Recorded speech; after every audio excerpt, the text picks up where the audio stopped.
पश्चिम बंगालमध्ये ममता बॅनर्जी सरकारनं अँटी रेप बिल म्हणजेच अपराजिता महिला आणि बाल विधेयक 2024 हे विधेयक मंजूर केलेलं आहे.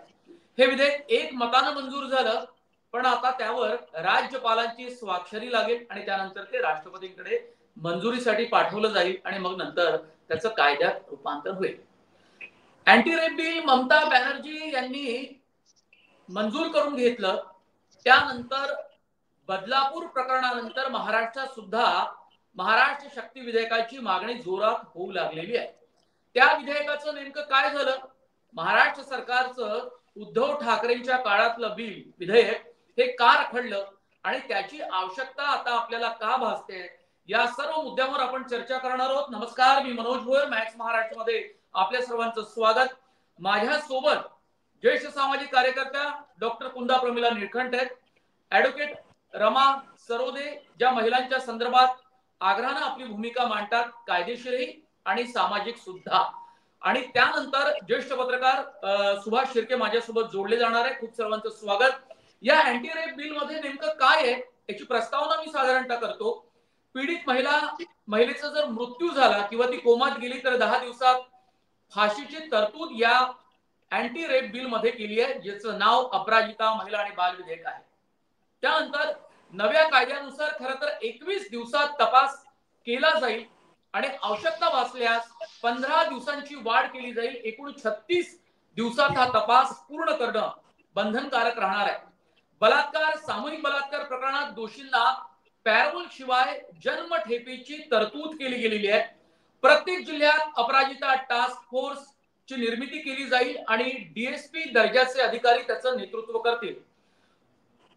पोस्को कायदा आणखी कडक केला जाणार आहे आणि डॉक्टर, नर्सेस यांचा प्रवास ज्या मार्गावरून असेल तिथे अँपल सिक्युरिटी म्हणजे पुरेशी सुरक्षा व्यवस्था पुरवली जाणार आहे. या ममता बॅनर्जी यांनी मंजूर केलेल्या या विधेयकावर डॉक्टर कुंदा प्रमिला निळकंठ यांची प्राथमिक प्रतिक्रिया काय आहे? कारण त्यांना सुद्धा 8 ऑगस्ट रोजी जी घटना कोलकात्यामध्ये घडली होती आणि त्यामुळे देशभरात संतापाची लाट उसळली होती आणि ममता बॅनर्जी यांच्या सरकारसाठी सुद्धा मोठं संकट उभं राहिलं होतं. मॅडम, असं आहे की हे जे बिल आता अपराजिता बिल म्हणून जे आणलेलं आहे ते अगदी महाराष्ट्रात जो शक्ती हा कायदा आणला गेला होता, म्हणजे त्याच्यावर उभाटा सरकारने, महाविकास आघाडीच्या सरकारने मंजुरी पण दिलेली होती, तर अगदी त्याच्याच धर्तीवर हा अपराजिता बिल आणलेला आहे, अपराजिता. आणि त्याच्यात 36 दिवसामध्ये पूर्णपणे गुन्ह्याचा तपास पूर्ण झाला पाहिजे अशी तरतूद केलेली आहे. पीडित महिलेला 10 दिवसात महिलेच्या मृत्यू झाल्यास तो जो गुन्हेगार असेल, आरोपी असेल, त्याला 10 दिवसात फाशी दिली गेली पाहिजे आणि आरोपींना कोणत्याही प्रकारे पॅरोलवर न सोडता त्याला जन्मठेपेची तरतूद आणि फाशीची शिक्षा या सगळ्या गोष्टींची त्याच्यात तरतूद आहे.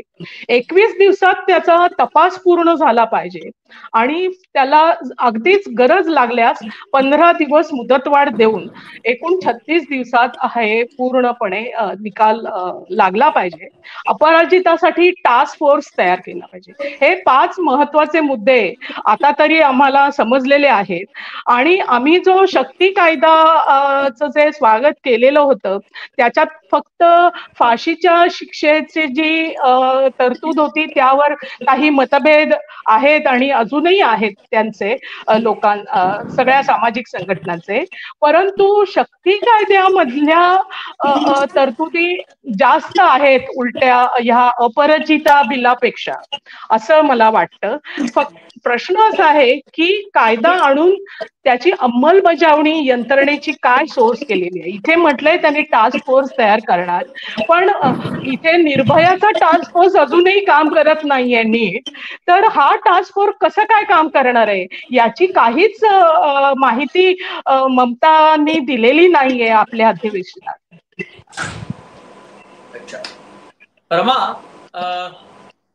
तुम्ही पाहिलं की 8 ऑगस्ट रोजी कोलकात्यातली ही अत्यंत भीषण अमानवीय घटना घडली आणि त्यानंतर देशभरात प्रक्षोभ सुरू झाला, संतापाची लाट पसरली आणि अनेक दिवस सातत्यानं कोलकात्यामध्ये आंदोलनं करण्यात आली होती. ज्या महिलांनी, ज्या युवतींनी ममता बॅनर्जी यांना मतदान केलं, ज्या ममता बॅनर्जी यांच्या पाठीशी उभ्या होत्या, त्याच महिला आणि युवतींनी ममता बॅनर्जी सरकारच्या विरोधामध्ये आंदोलनं केली. 1-2 दिवस नाही, सातत्यानं आंदोलन केली. आता 8 ऑगस्ट आणि त्यानंतर 2 सप्टेंबर रोजी विशेष अधिवेशन बोलावलं गेलं आणि 3 सप्टेंबर रोजी हे विधेयक एकमतानं मंजूर केलं गेलं. अर्थात ममता बॅनर्जी असं म्हणाल्या की आता विरोधी पक्षांना उद्देशून की तुम्ही आता तातडीनं या बिलावर राज्यपालांची स्वाक्षरी घेऊन पुढे ते राष्ट्रपतीकडे पतींकडे मंजुरीसाठी जावं, यासाठी तुम्ही जोरदार प्रयत्न करा. खरं तर तो एक टोमणाच होता भाजपला, कारण तिथे भाजप विरोधी पक्षामध्ये आहे. तुम्ही या बिलाकडे कसं पाहता? नाही, मला हा खूप राजकारणाचा भाग असं वाटतंय, कारण का खूप क्लिअर तरतुदी आपल्या संविधानामध्ये आहेत की जिथे सेंट्रल गव्हर्नमेंटनी कॉन्करंट लिस्टमध्ये, म्हणजे तिसरी यादी जी आहे, कॉन्करंट लिस्टमध्ये येणारे जे विषय आहेत, जसं क्रिमिनल लॉज, IPC किंवा आता नवीन जो क्रिमिनल लॉज आले तर ते जर सेंट्रल गव्हर्नमेंटनी त्याच्याबद्दलचे कायदे केले तर स्टेट अमेंडमेंट्स जे त्याच्याशी थोडे विरोधाभास जिथे आहे, त्याच्याशी संलग्न नाहीये, तर तिथे ते अमेंडमेंट्स आणू शकतात. पण त्याच्यासाठी जोपर्यंत प्रेसिडेंट असेंट मिळत नाही तोपर्यंत ते अमेंडमेंट्स अंमलात आणू शकत नाही. आता जो काही प्रेशर विरोधी पक्षांनी, भाजपानी TMC वरती आणलेला आहे ह्या घटनेमुळे, तर त्यामुळे कदाचित हे एक पॉलिटिकल मूव्ह असेल की हे बघा, मी आता ह्याच्या तुम्ही दिलेल्या तरतुदींपेक्षा पण जास्ती स्ट्रिक्ट आणि स्ट्रिंजंट असे कायदे आता मी तुमच्याकडे देते. The ball is in your court, आता तुम्ही ह्याला परवानगी द्या. मला असं वाटतं की कुठलाही कायदा जो आहे तो फार स्ट्रिंजंट असण्यापेक्षा पण लोकांना हे कळलं पाहिजे की हा गुन्हा झाला तर ही शिक्षा नक्की होते. ते आपल्याकडे दिसत नाही. आपल्याकडे अशा घटनेमध्ये पण, म्हणजे व्हायलन्स अगेन्स्ट विमेन, महिलांवरती होणारी हिंसाचार, ह्या केसेसमध्ये आपल्याला आरोपी जात आहेत. कन्व्हिक्शन रेट हे जास्ती दिसतं, ऍक्विटल रेट्स हे कमी दिसतात आणि म्हणून त्यांना असं वाटतं की आपण तर जितकी काळ ती केस चालते त्यामध्ये तर आपण कितीतरी डावपेच करू शकतो आणि ह्यातून आपण बाहेर पडू शकतो. ज्या पद्धतीने एक क्रिमिनल जस्टिस सिस्टम चालली पाहिजे की पोलिसांचा संवाद वकिलांशी असला पाहिजे, पब्लिक प्रॉसिक्युटर जे विक्टिमची बाजू मांडत असतात, जे फिर्यादीची बाजू मांडत असतात, त्यांचं म्हणजे एकत्र कोऑर्डिनेटेड एफर्ट्स असले पाहिजेत त्या गुन्ह्याला शिक्षा मिळण्यासाठी. ते सगळीकडे लॅकिंग आहे. ते फक्त मी कलकत्त्याचं बोलत नाहीये, ते सगळीकडे लॅकिंग आहे.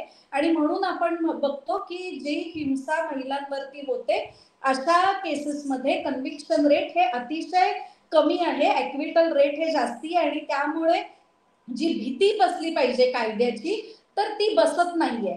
आणि म्हणून मग तुम्ही फाशीची शिक्षा द्या किंवा जन्मठेप द्या, जोपर्यंत तुम्ही इन्व्हेस्टिगेशन नीट करणार नाही, जोपर्यंत ते वेळेत पूर्ण करणार नाही आणि जोपर्यंत ती केस खूप स्ट्रॉंगली तुम्ही लढणार नाही कोर्टात, तोपर्यंत काही होऊ शकत नाही. महिला संघटनेचा आधीपासून बलात्काराच्या केसेससाठी शिक्षा असणं याला विरोध आहे. कारण का जेव्हा आता आपल्याकडे कायदा जो आहे तो फाशीची शिक्षा ही फक्त खुनाच्या प्रकरणात आहे, तिथे पण सुप्रीम कोर्टने खूप क्लिअर गाईडलाईन्स आहेत की रेअरेस्ट ऑफ रेअर केसमध्ये फाशी असली पाहिजे, सरास प्रत्येक केसमध्ये फाशी असू शकत नाही. जेव्हा तुम्ही मर्डरच्या केसमध्ये जी फाशी आहे ती तुम्ही बलात्काराच्या केसमध्ये पण आणता, त्यावेळेला अशा घटना होतात की त्या बाईचा बलात्कार करून तिला नुसता बलात्कार केला तरी पण मला फाशी मिळणार आहे, बलात्कार करून मारलं तरी पण फाशीच आहे, मग मारलेलं बरं, कारण का मग पुरावे नष्ट होतात, ती बाई जिवंतच राहत नाही. आणि म्हणून आधीपासून महिला संघटनेचा फाशीला, बलात्काराच्या प्रकरणासाठी फाशीला विरोध आहे. हाच विरोध आम्ही शक्ती कायद्याच्या वेळेला पण केला होता, कारण का त्यामध्ये काही तरतुदी होत्या की जरी तुम्हाला न्याय प्रक्रिया ही व्यवस्थित करायची आहे, शिक्षा झाली पाहिजे असं वाटत असेल, तरी त्या तरतुदी ज्या आहेत त्या कुठेतरी संलग्न असल्या पाहिजेत. जे चालू आहे सिस्टम त्याच्याशी तुम्ही काहीतरी असं आणलं की तुम्ही मोबाईल ऑपरेटर्सनी इतक्या दिवसात डेटा दिलाच पाहिजे, नाही दिलं तर त्यांच्यावरती कारवाई करू, किंवा पोलिसांना असे पॉवर्स दिले जसं काही ते न्यायालयासारखेच काम करायला लागतील, तर ते चालणार नाही, त्याचा दुरुपयोग जास्ती होईल. आणि म्हणून शक्ती बिलला पण तसाच विरोध झाला होता. आणि अर्थातच आपण एक शक्ती बिल असेल किंवा आता हे बिल असेल, एक पॉलिटिकल व्ह्यूनी जेव्हा आपण ह्या गोष्टींकडे बघतो तर हे खूप सरास आपल्या देशात दिसून येतं की विरोधी पार्टीचं जर सरकार सेंटरला असेल आणि त्यांचे प्रेसिडेंट जर तिथे असतील तर त्या राज्य सरकारनी मांडलेलं कुठलंही बिल पास होत नाही, अशी एक हिस्ट्री आपण बघत आलेलो आहोत. त्यामुळे त्यांचा हेतू चांगला असेल न्याय मिळण्याच्या दृष्टीने, पण हे बिल खूप पुढे जाईल आणि ह्याला प्रेसिडेंट असेंट मिळेल असं मला तरी वाटत नाही. हा जो शेवटचा मुद्दा होता ना रमा मॅडम, हा मला जास्त महत्वाचा वाटतो, कारण महाराष्ट्रात शक्ती कायदा मंजूर करण्यात आला होता त्यावेळी उद्धव ठाकरे यांचं म्हणजे महाविकास आघाडीचं सरकार होतं. हा एकमतानं मंजूर झालेला कायदा त्यावेळीही होता आणि त्यावेळी अर्थसंकल्पीय अधिवेशन सुरू असताना हा कायदा एकमतानं मंजूर करण्यात आला होता. पण विरोधकांच्या म्हणजे एकमतानं मंजूरही झाला आणि नंतरच्या काळामध्ये विरोधकांच्या आक्षेपानंतर संयुक्त चिकित्सा समितीकडे हा कायदा पाठवला गेला. त्यानंतर सरकार कोसळलं आणि हा कायदा काही अस्तित्वात येऊ शकला नाही.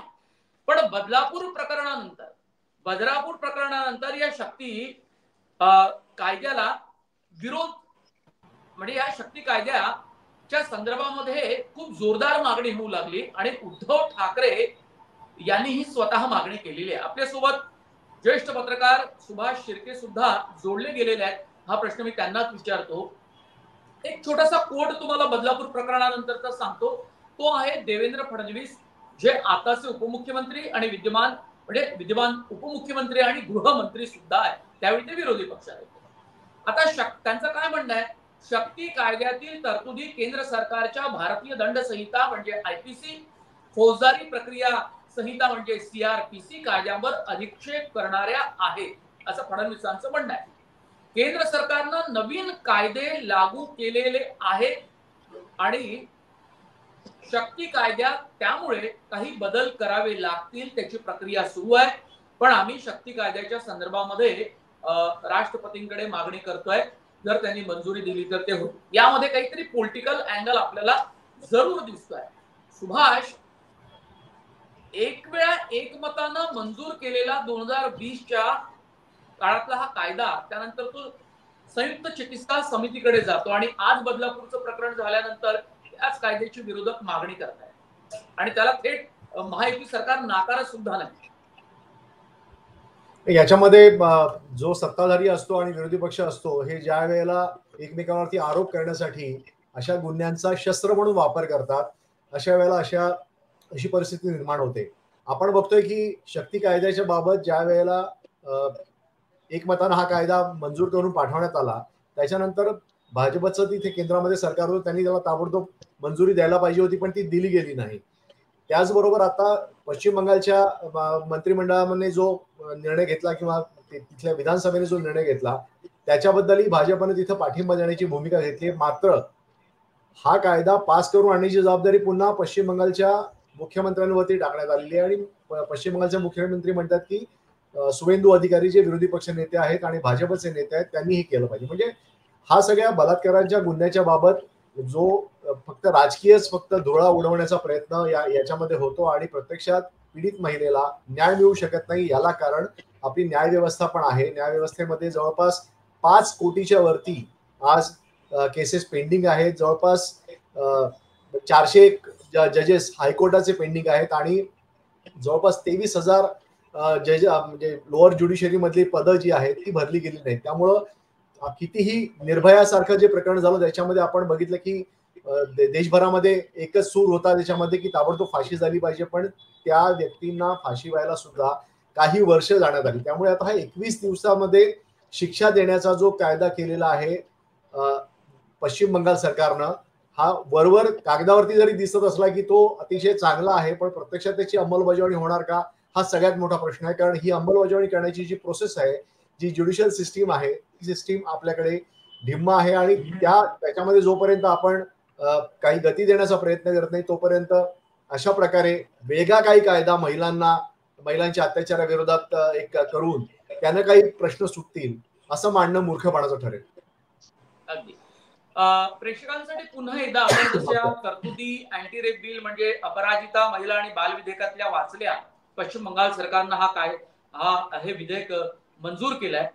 शक्ती विधेयक 2020 ला जे मंजूर करण्यात आलं होतं त्यातल्या तरतुदी अशा होत्या, बलात्कार आणि सामूहिक बलात्कारासाठी फाशीची शिक्षा आणि भारतीय दंडविधान आयपीसी, फौजदारी प्रक्रिया संहिता सीआरपीसी, पोक्सो कायद्यातील तरतुदींचा उल्लेख करत महाराष्ट्र सरकारनं मृत्यूदंडाच्या शिक्षेची तरतूदही लागू केली होती.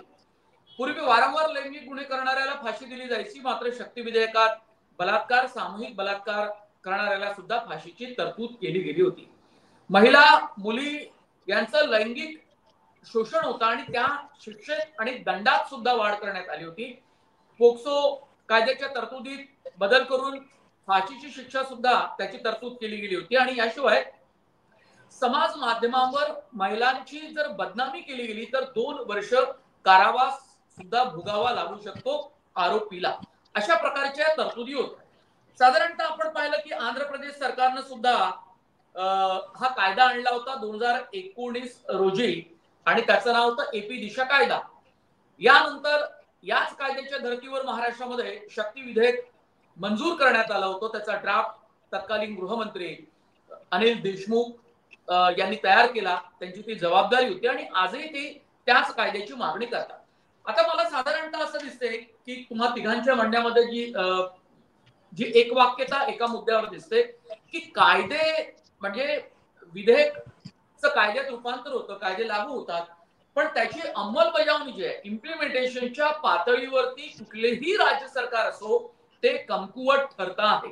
रमा सरोदे, तुम्ही बोलता बोलता मगाशी एक शेवटची तुमची जी लाईन होती की याची अंमलबजावणी या कायद्याच्या संदर्भामध्ये जी केली जाईल ती कशी होईल आणि मग ते वरपर्यंत जाईल राष्ट्रपतींपर्यंत, तेव्हा ती प्रक्रिया सुरळीतपणे पार पडेल का आणि तो कायदा लागू करेल का? आणि म्हणून कदाचित ममता बॅनर्जी यांनी शुभेंदू अधिकारी यांच्याकडे बघत म्हटलेलं आहे की तुम्ही आता राज्यपालांची स्वाक्षरी त्यावर होऊन पुढे ते राष्ट्रपतींकडे मंजुरीसाठी जावं, यासाठी तुम्ही सुद्धा आता मागणी केली पाहिजे. हे थेट त्यांनी म्हटलं की आता तुम्ही प्रयत्न करा. रमा, मला ह्याच्यामध्ये जसं मी आधी म्हटलं की मला हा एक पॉलिटिकल मूव्ह दिसतो.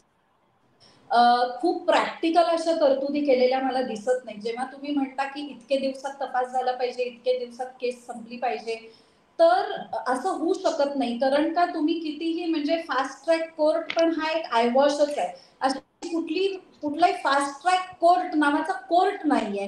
ती प्रक्रिया ऍडजस्टमेंट्स कमी करून, वेळ कमी वाया घालवून पटापट झाली पाहिजे. तारखा ज्या आहेत कोर्टातल्या ती पटापट मिळाल्या पाहिजेत. पण त्याच्यामध्ये एक फक्त जज किंवा फक्त फिर्यादी किंवा आरोपी नसतात, त्यांचे 2 वकील असतात, इन्व्हेस्टिगेटिंग इन्स्पेक्टर असतात, वेगवेगळे साक्षीदार असतात. ते सगळे त्या वेळेत तिथे आले पाहिजेत. ते सगळे पार्टीज जेव्हा एकत्र, मिनिमम 5 पार्टीज मी म्हणतीये की फिर्यादी, त्यांचे वकील म्हणजे पब्लिक प्रॉसिक्युटर, आरोपी, त्यांचे वकील, जज, हे मिनिमम 5 पार्टीज लागतात. आणि मग बाकीचे साक्षीदार जोपर्यंत कोर्टात हजर होत नाही, जोपर्यंत ती प्रक्रिया पूर्ण होत नाही, तोपर्यंत तुम्ही निकाल देऊच शकत नाही. त्यामुळे हे असं म्हणणं 10 दिवसात हे संपवा, 36 दिवसात हे संपवा, हे होऊच शकत नाही. आपल्याकडे ज्युडिशरीची पेंडन्सी जी सरांनी सांगितली आहे ती लक्षात घेता जोपर्यंत आपण खरोखरच हे सगळे रिफॉर्म्स करत नाहीत, म्हणजे पोलीस रिफॉर्म्स होणं गरजेचं ज्युडिशियल रिफॉर्म होणं गरजेचं आहे. मग कुठेतरी ही प्रक्रिया वेगवान पद्धतीने होईल. इतकी पेंडन्सी असताना काही एकच केस घेऊन एक कोर्ट बसू शकत नाही आपल्याकडे. त्यामुळे आपली जी मागणी ह्या रिफॉर्म्स मध्ये पण आहे की पॉप्युलेशन काय आहे, लोकसंख्या काय आहेत आणि ह्या यंत्रणेत लोक त्या संख्येत किती आहेत याचं काहीतरी मोजमाप असलं पाहिजे. हे त्या प्रपोर्शन मध्येच नाहीये आणि तुम्ही अपेक्षा करता की त्या कोर्टाने 10 दिवसात केस संपवली पाहिजे, 36 दिवसात केस संपवली पाहिजे. हे इनप्रॅक्टिकल आहे, हे शक्यच नाहीये. कारण का तुम्ही कुठलीच प्रक्रिया जस्टिस आणि फेअरनेस किंवा नॅचरल प्रोसेस जी लॉ मध्ये असते त्याच्यामध्ये कुठलीच प्रक्रिया तुम्ही शॉर्टकट करू शकत नाही. कुठलीच प्रक्रिया आम्ही करणार नाही आणि थेट आम्ही शिक्षेकडे जाऊ असं तुम्ही करूच शकत नाही.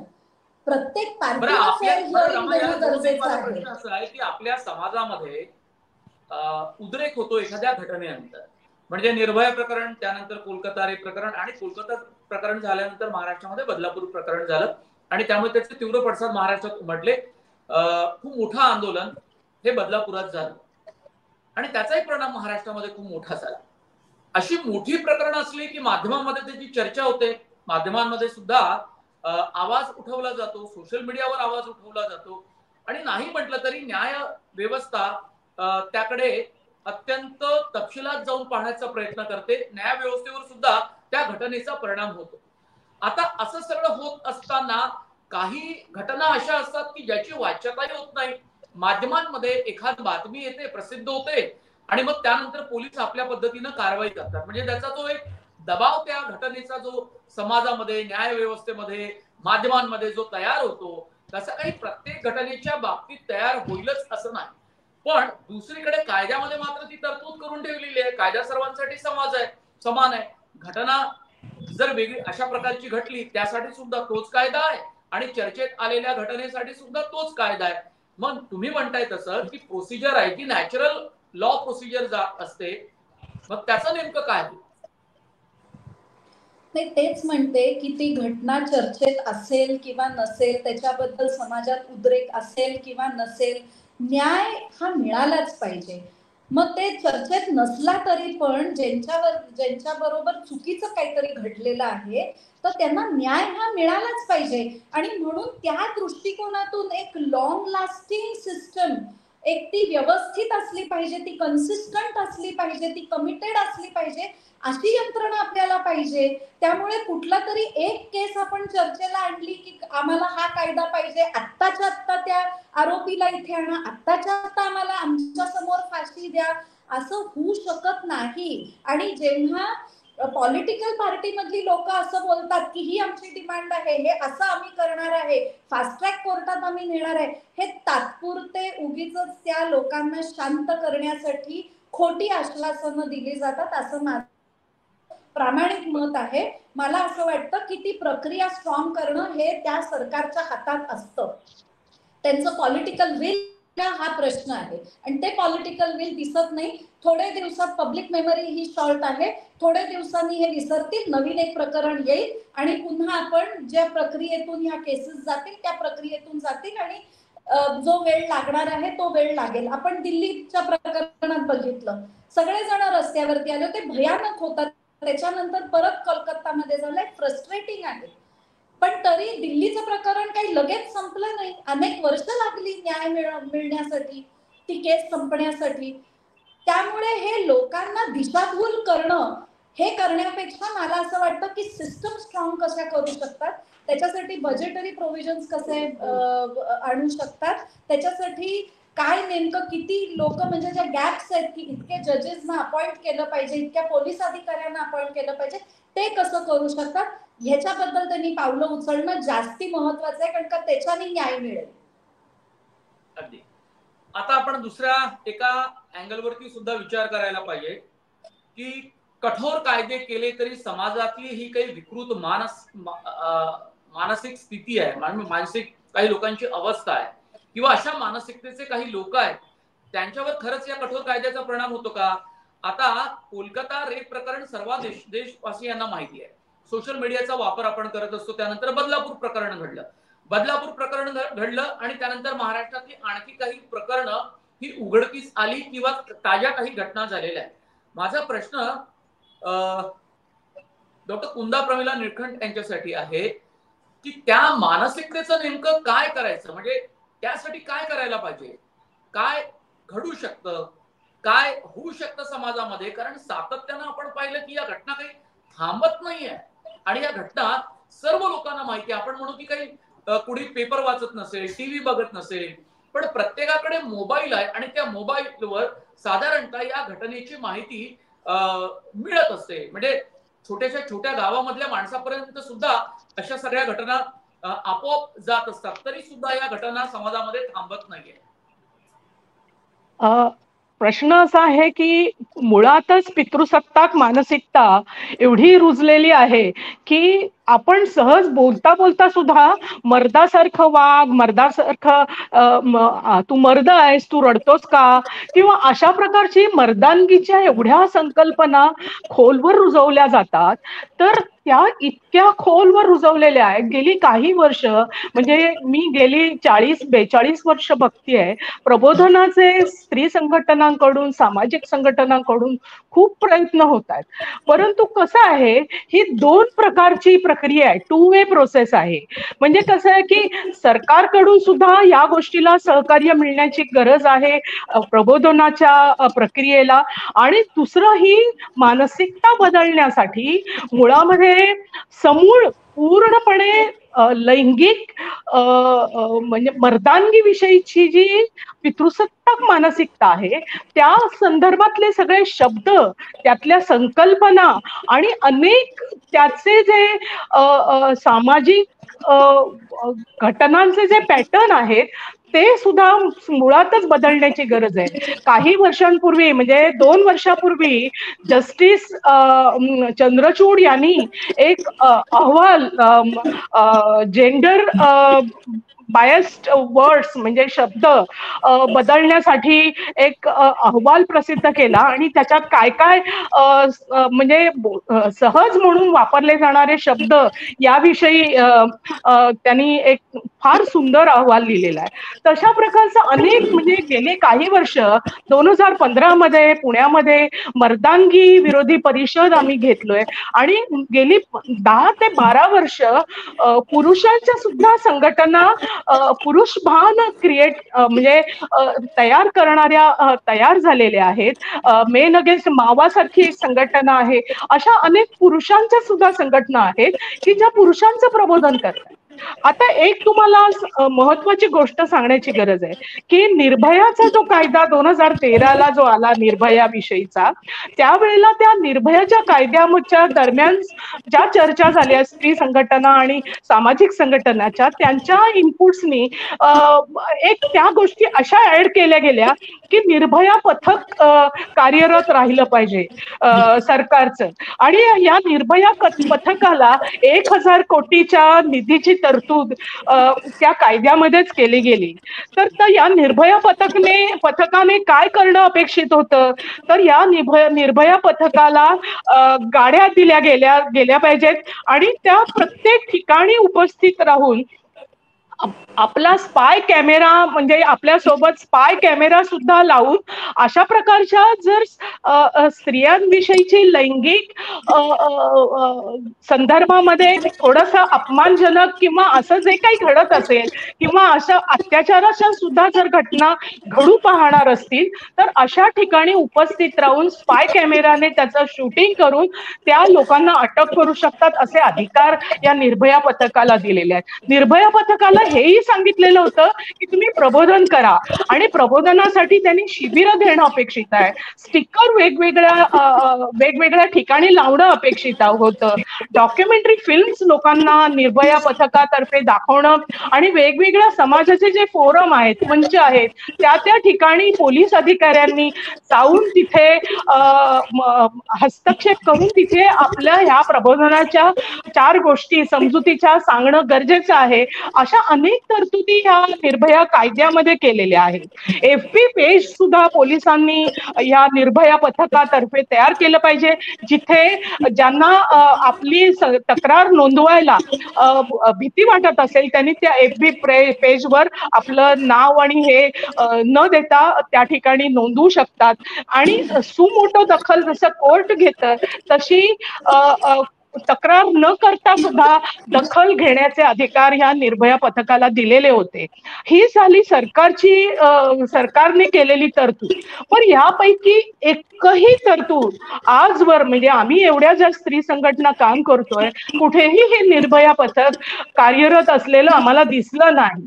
आम्ही फक्त सामाजिक संघटना मात्र वेळोवेळेला, आणि 8 मार्च असेल ना तर फेब्रुवारी महिन्यापासून महिलांविषयीचे कार्यक्रमाचे, प्रबोधनाचे कार्यक्रम सुरू होतात आणि ते फक्त साचेबद्ध पद्धतीने कार्यक्रम होतात. अगदी म्हणजे त्याच्यात 30 भाषा वापरली जाते. प्रत्यक्षात मनातून जे मनोबदल व्हायला पाहिजे, मनाचा जो बदल व्हायला पाहिजे, तो काही घडताना दिसत नाही. आणि एक प्रकारे महिला संघटना आणि सामाजिक संघटनांना सुद्धा एक प्रकारची हतबलता पण येते की अशा प्रकारे, कारण दिवसेंदिवस ही मानसिकता वाढतच चालली. एक तर सोशल मीडिया आणि दुसरं पोर्नोग्राफिक फिल्म याने सुद्धा एक वेगळ्या प्रकारचे मनोशारीरिक प्रभाव टाकले जातात आणि त्यातूनही ह्या घटना. आणि दुसरी गोष्ट, मगाशी रमा सरोदे म्हणाल्या तसं भीती वाटत नाहीये ना. म्हणजे आपण कशाही प्रकारे सुटू शकतो, आपल्याकडे मनी मसल पॉवर असेल तर आपण ह्यातून सुटू शकतो, ही सुद्धा एक आहे. मुळात तिकीटच देणं बंद केलं उमेदवार लोकप्रतिनिधींना, अशा गुन्हे, लैंगिक गुन्हे ज्यांच्यावर आहेत अशा लोकांना उमेदवारीच दिली नाही पाहिजे राजकीय पक्षांनी. अशा अनेक मागण्या आम्ही महिला संघटना करत आहोत आणि याचा जोर आता पुन्हा लावण्याची गरज आहे. मुळात पुरुषांच्या संघटना जास्तीत जास्त तयार व्हायला हव्यात आणि पुरुषभान, म्हणजे पुरुषांना आपली मर्दानगीच्या संकल्पना बदलण्यासाठी त्यांच्याशी बोलणं, संवाद करणं, ह्याची गरज आता तयार झालेली आहे असं मला वाटतं.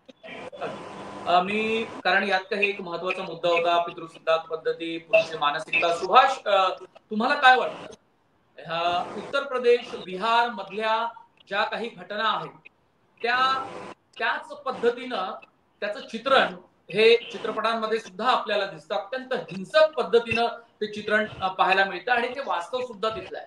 पण महाराष्ट्रासारख्या पुरोगामी राज्यात सुद्धा वेगवेगळ्या धर्माचे, वेगवेगळ्या राज्याचे सुद्धा लोक इथे काम करतात आणि त्यांच्यामध्ये हे प्रमाण जास्त दिसतं की इथल्या मानसिकतेमध्येच खूप मोठा बदल झालेला आहे आणि इतकी मोठी घटना होऊन सुद्धा त्याचे परिणाम हे पुरुषांवर होत नाही किंवा युवकांवर होत नाही आणि ते या घटना करण्यासाठी, अत्याचार करण्यासाठी प्रवृत्त होतात आणि ते त्याला बळी पडतात.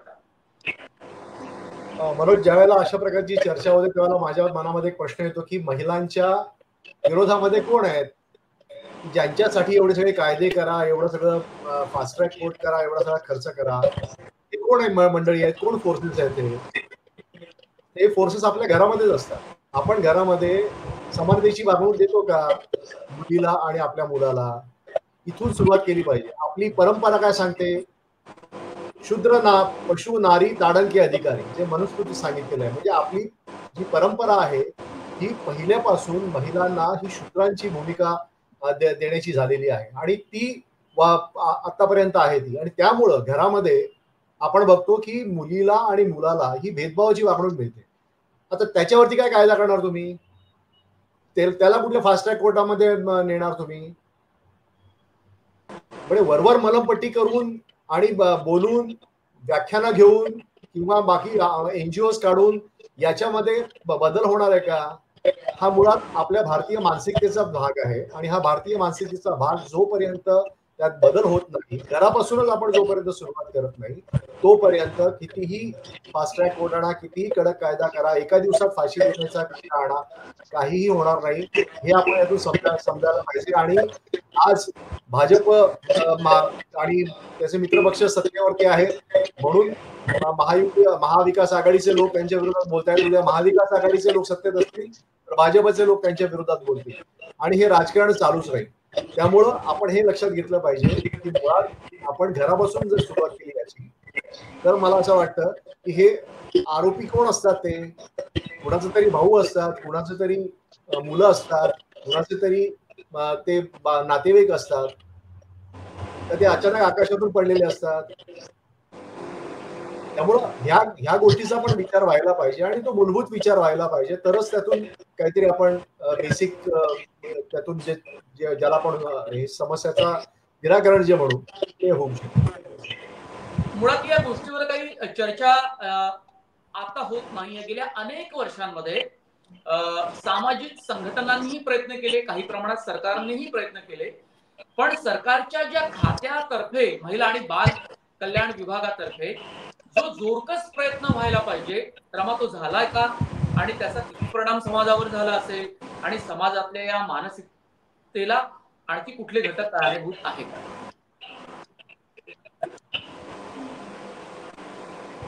रमा.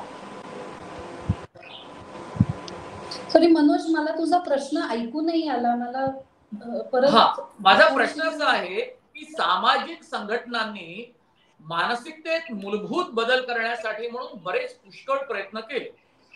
आता कुंदा मॅडम म्हणतायत तशी हतबलता सुद्धा अशा प्रकरणांमुळे येते की हा घटना थांबत नाहीये. राज्य सरकारतर्फे सुद्धा काही प्रमाणात प्रयत्न झाले, पण त्यांचा जो महिला आणि बाल कल्याण विभाग आहे त्या विभागातर्फे जे प्रयत्न व्हायला पाहिजे होते ते आजपर्यंत सरकार कुठलीही असो ते तसे झालेत का? आणि तुम्हा सारख्या महिला आणि मुलींच्या संदर्भामध्ये काम करणाऱ्या संघटना असतील, कायदेशीर सल्ला देणाऱ्या असतील, कायदेशीर आवाज उचलणाऱ्या असतील, त्यातल्या अनेक गोष्टी तुम्ही सरकारला सुचवत असतात, पण त्या सुचवलेल्या गोष्टींवर किती अंमलबजावणी होते? मुद्दा आपला आहे की समाजातली मानसिकता, पुरुषी मानसिकता ही काही संपत नाही. घटना निर्भया असो, कोलकाता प्रकरण असो की बदलापूर प्रकरण असो. मी शिर्केंच्या मताशी अगदी सहमत आहे की आपल्याला मूलभूत बदल जर घडवून आणायचा असेल तर ती सुरुवात आपल्यापासून झाली पाहिजे आणि आपल्या घरापासून सुरुवात झाली पाहिजे. ह्याच्यासाठी एक व्हॅल्यू एज्युकेशन किंवा आपण जे म्हणतो की लहानपणापासून हे शिकवणं, हे जर आपण केलं की दुसऱ्यांचा आदर करणं आणि असं काही न करणं की जिथे दुसऱ्यांना त्रास होईल, इथपासून जर सुरुवात केली तर मला वाटतं की ते कमी होऊ शकतं. एक फक्त कोणाला तरी जबाबदार धरून चालणार नाही. सरकारने तर जास्तीत जास्त प्रयत्न केले पाहिजेत, पण कुठलंही सरकार आलं तरी ती पॉलिटिकल विल आम्हाला कमी दिसते. अर्थात पण जर सरकार, जे NGOज आहेत ते किंवा सामाजिक कार्यकर्ते आहेत ते जे इच्छुक आहेत, वेगवेगळ्या यंत्रणा आहेत, वेगवेगळ्या प्रश्नांवरती काम करणारे, वेगवेगळी भूमिका घेणारी लोक आहेत, जोपर्यंत हा एफर्ट संघटित होत नाही आणि जिथे आपल्याला पॉलिटिकल विल जोपर्यंत आपल्याला हे खरंच बदल करून आणायचे हे दिसत नाही तोपर्यंत हा बदल होणार नाही. अशी एखादी घटना होईल, त्या घटनेबद्दल आपण चर्चा करू, काही दिवस ती चर्चा होत राहील आणि त्याच्यानंतर परत जैसे थे ह्या परिस्थितीवरती आपण येऊ. कारण का आपण स्टेटस को मेंटेन करण्यामध्ये अतिशय उत्तम कामगिरी करतो, हे अनेक वर्षांपासूनचे आपले अनुभव आहेत. तर त्यामुळे दुसरी एक गोष्ट ही आहे, शिक्षा काय होते याच्यापेक्षा पण शिक्षा होते का, ती काही वेळात, म्हणजे फार वेळ न लावता एक मर्यादित वेळेत जेवढा रिझनेबल टाइम आहे त्या रिझनेबल टाइम मध्ये शिक्षा होते का, गुन्हा झाला तर शिक्षा होणार, ही आपण भीती निर्माण करू शकतोय का? मग ती फाशीची नसेल तरी चालेल, पण हा गुन्हा केला तर ही शिक्षा आहे आणि ती होणार आहे, हे जोपर्यंत लोकांना पटणार नाही तोपर्यंत हे गुन्हे होत राहतील. त्यामुळे मला वाटतं की खूप सगळ्या पातळींवरती काम करण्याची गरज आहे, पण त्याच्या आधी आपल्याकडे मानसिकता बदलणं हे गरजेचं आहे. म्हणजे आताही आपण कोलकाता परत तीच आपण चर्चा करतो, परत तेच स्टिरियोटाइप्स येतात की हे सुसाईड होतं का, ती इतक्या अंधारात गेली कशाला, एकटी त्या खोलीत गेली कशाला. तुम्ही जोपर्यंत हे असं झालं का, त्यांना करण्याचा अधिकार दिला कोणी, हे जोपर्यंत नरेटिव्ह आपण बदलत नाही आणि जी कंप्लेनंट आहे, जी फिर्यादी आहे, जी विक्टिम आहे, तिलाच सतत आपण प्रश्न जोपर्यंत विचारणं बंद करत नाही तोपर्यंत हे थांबणार नाही. तू कुठले कपडे घातले होते, तू किती वाजता बाहेर गेली होती, हे बंद केलं पाहिजे आता. बर, माणूस घडण्याची प्रक्रिया ही शिक्षणात होते आणि एक चांगला नागरिक, सुदृढ नागरिक, चांगल्या लोकशाहीसाठी, चांगल्या समाजामध्ये जगण्याच्या लायक बनवण्यासाठी लहानपणापासून काही मूलभूत गोष्टी या मुलांना शिकवल्या जातात किंवा आई वडील सुद्धा चांगले संस्कार देण्याचा प्रयत्न करतात. झोपडपट्टीमध्ये राहणाऱ्या आई वडिलांना सुद्धा वाटतं की आपली मुलं ही चांगल्या शाळेत शिकली पाहिजे, त्यांच्यावर संस्कार चांगली झाली पाहिजे. भलेही बलात्काराची प्रकरण ही झोपडपट्टीमध्ये सुद्धा जास्त असतील, कदाचित तसे आकडे सुद्धा येतात. मी थोडक्यात मला आता मी तिघाही मान्यवरांकडे जाणार आहे. आधी जातो डॉक्टर कुंदा यांच्याकडे. आपल्या शिक्षणातनं सुद्धा काही अपेक्षा आहेत, कारण ही मुलं मोठी झाल्यानंतर त्यांच्या हातून असं काही कृत्य घडू नये याचे जर प्रयत्न करायचे असतील तर मुळात शाळेपासून सुरुवात करावी लागेल. एका वयाच्या टप्प्यामध्ये त्यांना सेक्स एज्युकेशन हे दिलं गेलं पाहिजे अशी आग्रही मागणी आपल्या समाजामध्ये वेगवेगळ्या संघटनांकडून वेगवेगळ्या मंचावरून केली जाते. या शिक्षणामध्ये राज्य सरकार कुठलंही असो, गेल्या काही वर्षातल्या घटनांवरून सुद्धा तुम्ही त्याचं विश्लेषण करू शकाल. असं शिक्षण देण्यामध्ये आपली शैक्षणिक व्यवस्था ही कमकुवत ठरते का, किंवा तसे प्रयत्न केले जातात का, आणि केले जात असेल तर त्याचे दृश्य परिणाम हे फारसे दिसत नाही का? आपलं काय म्हणणं? निश्चितच आपली शिक्षण व्यवस्था खूप कमकुवत आहे. मुळामध्ये जे अत्यावश्यक शिक्षण आहे ते सुद्धा दिलं जात नाही. तर प्रश्न असा आहे की नीती शिक्षा ही आपल्या करिक्युलम मध्ये, शाळेच्या करिक्युलम मध्ये अनेक वर्षांपूर्वी आलेली आहे आणि ती सुद्धा सामाजिक संघटनांच्या प्रयत्नांमुळेच आलेली आहे. नीती शिक्षणाचा एक तास असतो. तर आता महाराष्ट्रामध्ये मी असं चित्र बघितलंय की नीती शिक्षणाचा जो इतर तासांच्या आधी पहिला जो अर्धा तास असतो, त्या नीती शिक्षणाच्या काळामध्ये महाराष्ट्रातल्या काही गुरुजींना, भोंदू गुरुजींना वगैरे बोलवलं जातं आणि त्यांच्याकडून धार्मिक शिक्षण अशा स्वरूपाचं ते शिक्षण दिलं जातं. म्हणजे जे सेक्स एज्युकेशन म्हणण्यापेक्षा मी त्याला म्हणेन जेंडर एज्युकेशन. ही जी गरज आहे त्या करिक्युलमचा एक अभ्यासक्रम, त्याचं रिसोर्स बुक स्त्री संघटनांनी गेल्या 15 वर्षापूर्वीच तयार केलेली आहेत. महाराष्ट्रामध्ये, मुंबईमध्ये मी एक उदाहरण देईन की स्त्रीमुक्ती संघटनेतर्फे जिज्ञासा नावाचा एक कार्यक्रम म्युन्सिपल शाळांमध्ये राबवला जातो. तर आता त्या म्युन्सिपल शाळांमध्ये राबवल्या जाणाऱ्या 1 तासावर सुद्धा गंडांतर आणलेलं आहे आणि त्याविषयी शाळा आणि प्रिन्सिपल लोक अतिशय ते राबवण्याला, त्याला वेळ द्यायला रिलक्टंट असतात. तर ही आपली अशी परिस्थिती आहे. मुळामध्ये दृष्टिकोन प्रत्येकाचाच बदलण्याची गरज आहे. आता जे पोलीस FIR नोंदवून घेत नाही त्यांचं सुद्धा जेंडर एज्युकेशन होण्याची गरज आहे आणि त्यांचे प्रशिक्षण वर्ग सुद्धा चालू असतात. तरी सुद्धा खोलवर रुजवलेली ही जी पुरुषी मानसिकता आहे ती होत नाही. शाळांमध्ये ह्या प्रकारचं जेंडर एज्युकेशनचे छोटे छोटे बुकलेट्स आम्ही करून वाटलेले आहेत स्त्री संघटनांनी. म्हणजे आणि त्या नीती शिक्षणाच्या तासाच्या काळात आम्ही सगळ्यांना वाटलेले आहेत.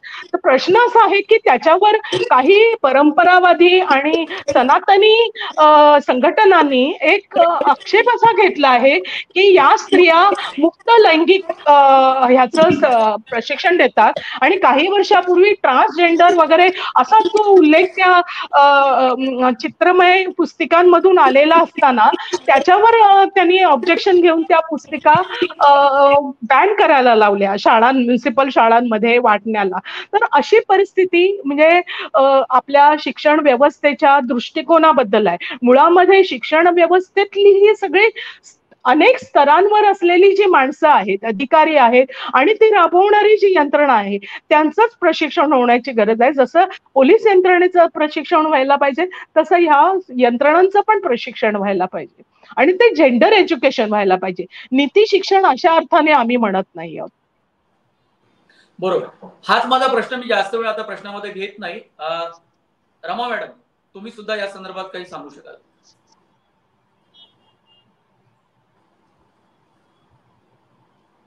माझा आवाज येतोय आपल्यापर्यंत?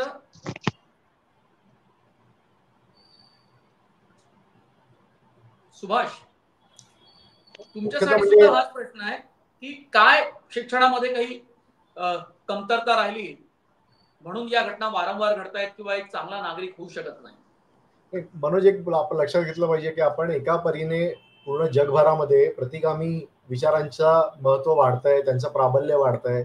मग ते ट्रम्प असतील किंवा नरेंद्र मोदी असतील, यांच्यापासून जो मानसिक मानवी जीवनाचं जे विकास आहे, जो पुरोगामी कडे जाणारा विचार आहे, तो पुन्हा प्रतिगामीकडे आणण्याचा प्रकार होतोय. त्यामुळं महिलांचा आणि ज्या हॅव नॉट्स असतात किंवा समाजातली जे उपेक्षित घटक असतील त्यांच्यावरती नेहमी त्याच्यावरती अन्याय आणि अत्याचार होत राहणार आणि त्याच्यात वाढ होत राहणार. त्यामुळं आपण हे लक्षात घेतलं पाहिजे की व्हॅल्यू शिक्षण हे माझ्या माहितीप्रमाणे 1995 पासून जेव्हा शिवसेना बीजेपीचं सरकार आलं महाराष्ट्रात पहिल्यांदा, तेव्हापासून त्यांनी सुरू केलं. पण ते विषय हा त्याच्यावरती काही हे नाहीये, म्हणजे परीक्षा घेतली जात नाही त्याची.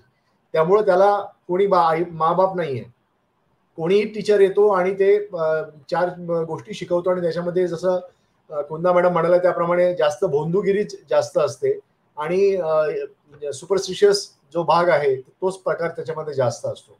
त्यामुळे व्हॅल्यू शिक्षण आणि हे जे जेंडर एज्युकेशन आहे हा एक स्पेशल सब्जेक्ट आणि तो मार्क ज्याच्यामध्ये गुण असतील, एक असा परीक्षेला येणारा विषयच तो असला पाहिजे, तरच त्याचं रितसरपणे हे अभ्यास होईल, त्याच्यावरती विचार मंथन होईल. मग ते दोन्ही बाजूकडे होते की त्याच्यामध्ये काय असलं पाहिजे, हे याच्याबद्दल एक त्रयस्थ एक बाब जी आहे ती त्याच्यामध्ये यायला पाहिजे. पण हा व्हॅल्यू शिक्षण आणि जेंडर एज्युकेशन जे आहे हे जवळपास 3री-4थी पासूनच हे जर किंवा आपण ज्याला सेकंडरी एज्युकेशन म्हणू तेव्हापासून ते सुरू झालं तर मला असं वाटतं की थोडी तरी मानसिकता घरामध्ये बदलण्याची प्रक्रिया सुरू होईल आणि त्याचा फायदा हा सर्वसामान्य म्हणजे मला असं वाटतं की आपल्या समाजाला होईल.